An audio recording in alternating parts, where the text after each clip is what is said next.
Tapi Ustaz, Assalamualaikum. Saya Azhar Hasu. Ya, ini lebih kepada pendapat saya untuk mencari solution bagi mu'alaf. Sebenarnya perjalanan seorang mu'alaf, saya dah 23 tahun. Saya lihat dia ada 3 fasa. Fasa pertama macam asas lah.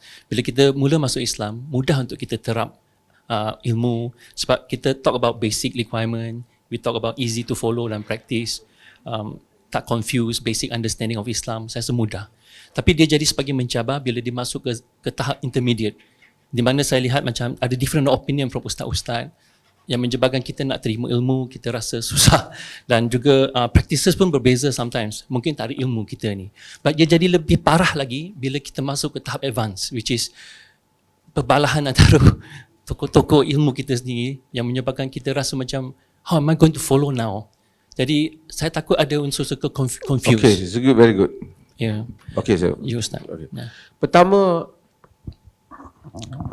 bila kita masuk Islam, kita adakah kerana kita nak please seseorang ataupun kerana kita mencari jalan Tuhan?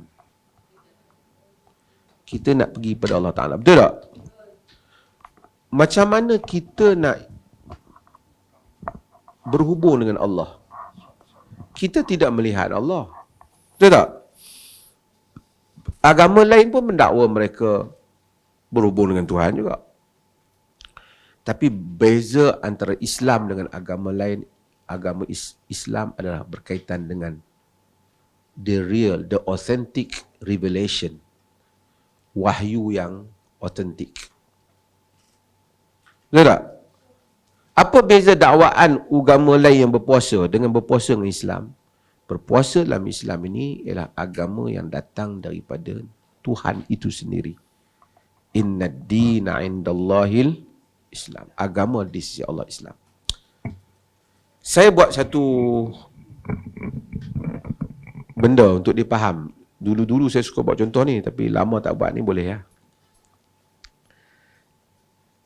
Kalaulah kita pergi satu masyarakat, dia tak dapat wahyu. Dia kata tak dapat wahyu. Kita ambil lah satu masyarakat asli, duduk dalam satu masyarakat asli. Satu orang yang paling bijak di kalangan mereka berfikir, dia tengok alam, dia tengok semua, dia kata, mesti ada Tuhan. Dia fikir. Lalu dia kumpulkan pengikut dia semua. Dia kata, tuan-tuan dan puan-puan sekalian, kita ini sebenarnya ada Tuhan yang menciptakan kita. Dan kita kena hormat dan patuh pada Tuhan itu. Tapi dia tak dapat wahyu. Dia fikir. Saya nak tanya, tuan-tuan dan puan-puan sekalian, agak-agak apa kalau tuan-tuan duduk dalam masyarakat tu, ada orang cakap macam tu, what is your first question? Nak tanya dia. Wahyu dia katalah dia tok batin yang paling pandai ke dia. Apa soalan kita nak tanya ke dia?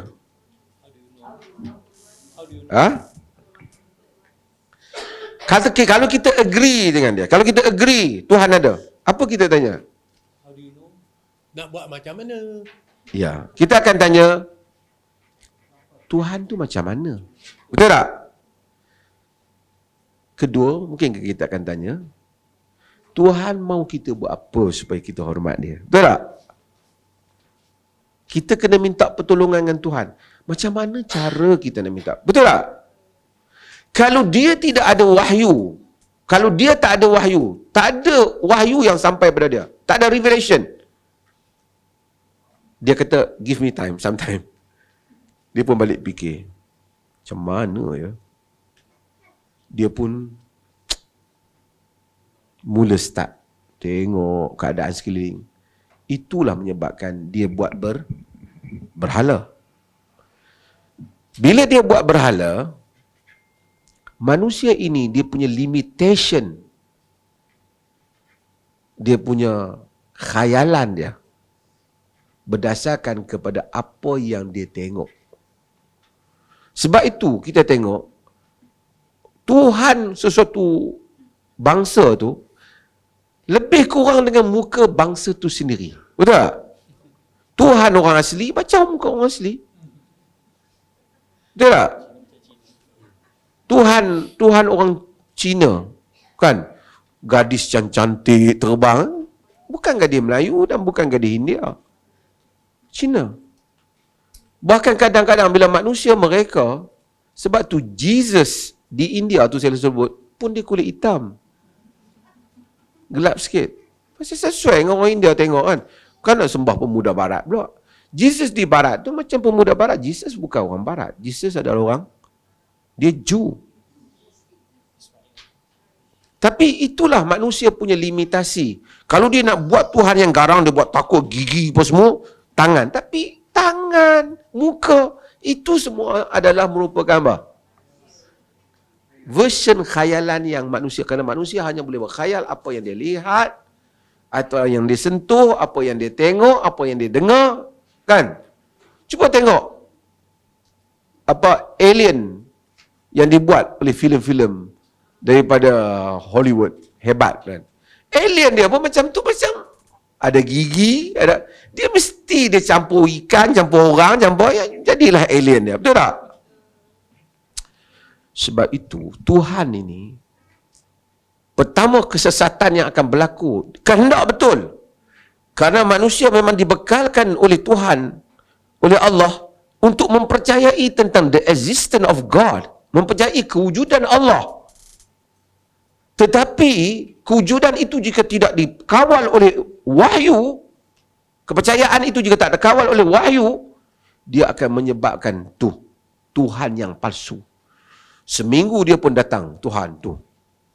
Inilah lebih kurang jemaah Tuhan kita. Kan? Jemaah Tuhan kita. Ramailah. Mesti orang tanya dia pula. Kita nak buat apa kan ni? Betul tak? Itu yang kata kita tuang susu atas kepala. Ada kata kita tawaf pusing. Ada. Kalau tak dapat wahyu. Tapi kalau dapat wahyu, Islam berbeza dengan semua ni. Dia bermula, Tuhan, bila ditanya Nabi, laisa kamislihi syai'. Apa pun tak sama. Yang ada sifat saja. Pengasih, penyayang, berkuasa. Segala sifat-sifat yang sempurna, attribute, menjadi sifat kepada Tuhan.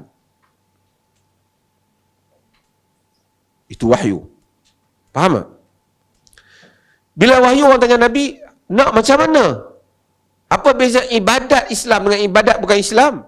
Ibadat Islam, Nabi tak kata, bolehlah kot kita macam pusing-pusing. Tak. Nak solat tu pun Nabi tak solat sehingga turunnya wahyu. Pergerakan dia, perbuatan dia. Cuba kita hayati bacaan-bacaan dalam solat. Solid semuanya memuja dan memuji Tuhan.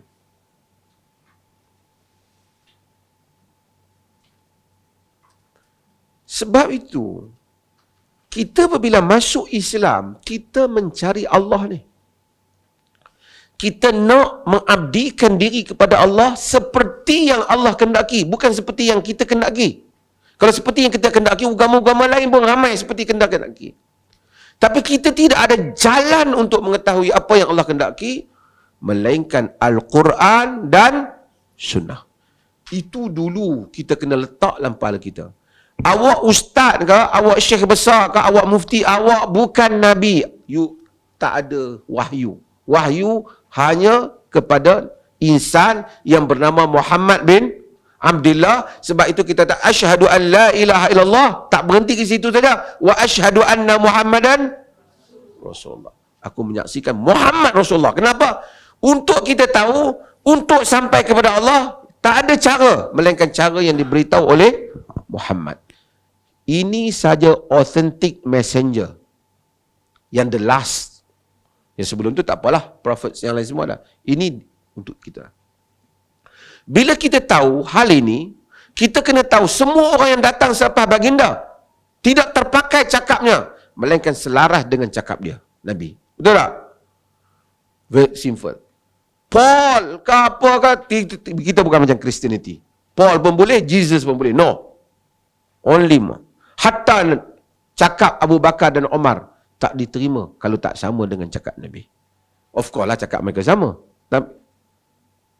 Imam Malik apabila dia mengajar hadis, dia kata kullu ahadin yu'khadhu wa yutraku min kalamihi, yu'khadhu wa yutraku kalamuhu illa al-ma'sum sahibul hadal maqam. Semua orang diterima dan ditolak cakapnya melainkan tuan yang maksum, tuan punya kubur ini, iaitu Nabi SAW. Apabila hal itu jelas, kita tahu, peta kita jelas. Dan kita pergi dengan ustaz. Ustaz dia ceramah macam-macam. Ada yang kata minyak angin tak boleh pakai lah, Islam lah, ada macam-macam pelik-pelik sekarang. You cakap apa pun ustaz, you bukan lahir-lahir Tuhan tabayun. You, ustaz saya dengan tuan-tuan sama. Nabi pun manusia juga sama, tapi Nabi dapat wahyu. Innama ana basyarun mislukum yuha ilayya. Aku manusia seperti kamu, diwahyu padaku. Ustaz dengan tuan-tuan sama. Bezanya dia pergi belajar di dalam bidang agama. Adakah semua orang yang belajar bidang agama mesti pandai? Adakah semua doktor yang kita pergi tu sama ilmu dia? Doktor perubatan tu? Tak. Kita sendiri dalam bidang yang kita, adakah kita tahu kita punya kepandaian sama dengan orang lain? Ada mungkin tak orang lebih pandai daripada kita bidang yang sama? So, kalau doktor ni kata macam lain, doktor ni kata pening aku. Apa you nak pening? Artinya mungkin dia ni information korang, mungkin doktor ni kata produk ni bagus sebab dia jual. Doktor ni kata you jangan makan dia tu, banyak steroid tu. Macam tu lah, manusia ada kepentingan. Okey. Bila kita tahu asas ini, kita akan jumpa banyak orang. So, banyak ustaz dia datang, dia cakap apa pun. Kita sentiasa kena tanya dia, ustaz, yang ustaz kata ni, adakah Nabi amalkan? Adakah hadis Nabi? Dia kata, no, you just listen to me. You has no right to ask dalil-dalil ni. Oh, dia pula lah jadi Nabi ya. You are not the source. Sumbernya siapa? Al-Quran. So, kita dengar orang cakap. Kalau ustaz tu bagi pendapat, tak ada. Dia kata dia boleh buka tirai jumpa Nabi ke apa, jangan merepek semua ni. So, kita hanya pakai apa yang nak.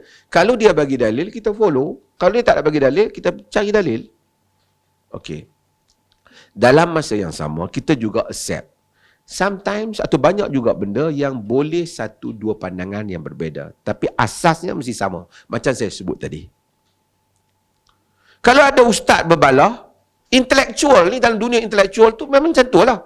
You bagi argument, ni bagi argument. It's good for us actually. Tak adalah kita ni blindly imitation, ikut satu orang, satu benda dia kata, kita ikut. So, ada orang kata, ada orang ni counter balik. Dan dia bagi argument. It's good for us. Market dia lebih luas. Setengah orang kata, saya pening lah ramai cakap. Pening pasal apa awak nak pening? Yastami'una al-qawl. Fabashshir ibad alladhina yastami'una al-qawl wa yattabi'una ahsana. Quran kata dalam surah Zumar, bagi tahu kepada hamba-hambaku orang yang mendengar perkataan-perkataan dan ikut yang terbaik. Dan itu pun pahala dalam agama. Sebab apa? Masuk Islam ni dia tak boleh dah macam agama lain. Pergi saja, pasal apa you pergi hari Sabtu? Tak tahu. Pasal apa you nyalakan colok? Tak tahu. Dalam Islam you have to study. Sebab tu agama mula dengan iqra, baca. Agama is about knowledge, about understand, how you comprehend, macam mana kita faham benda tu. So, you kena study lah. Tak boleh lah, saya nak masuk Islam tapi saya malas nak dengar banyak-banyak. Saya nak dengar yang terus cakap je. Macam mana? You takkan ada feel. Tapi bila kita baca hadis ni, apa nama? Apa nama kitab ni? Baru je kejap dah lupa nama. Nama apa? Umdatul Ahkam. Umdah, pegangan kepada hukum, iaitu hadis. Jadi, bila kita solat Allahu Akbar, bukan kita terbayang muka ustaz. Kita terbayang hadis Nabi yang menceritakan Nabi mengangkat tangannya ketika salat. Apabila kita rokok, kita terbayang hadis Nabi bagaimana Nabi itu rokok dalam hadis ni. Apabila kita bagi salam, kita terbayang. Apabila kita baca, kita terbayang bacaan Nabi. Itulah yang menghubungkan kita dan agama. So, tak ada yang confused. Memang they try to untuk confuse us. Tapi sebenarnya agama is about knowledge. Tak boleh. Saya confused lah. Pasal apa? Tak tahulah nak dengar mana. Habis tu saya dengar muzik je lah. Nah, you dengar lah argument tu. So, sebab tu, melainkan orang tu dah terlalu teruk dah. Makcik tu terlalu tua dah, tak boleh nak faham. Makcik tak boleh faham. Kau khabar sajalah, yang mana-mana boleh kau khabar. Kita apalah, kita bagi tahu lah makcik. Makcik, macam saya kata lah, makcik adalah hadis Bukhari. Bukhari mana pula nasi ke, Bukhari yang duk buat bangunan tu ke. So dia sampai limit tu, you just follow lah. Tapi selagi otak, handphone pun boleh tahu jenama mana bagus, makan pun boleh cari kat mana kedai yang sedap, tak boleh nak baca banyak argument ini. Mungkin kita tak sampailah kepada peringkat imam-imam tu. At least kita tahu dalil. Kita feel. This is the... Kita orang pergi umrah, orang pergi haji.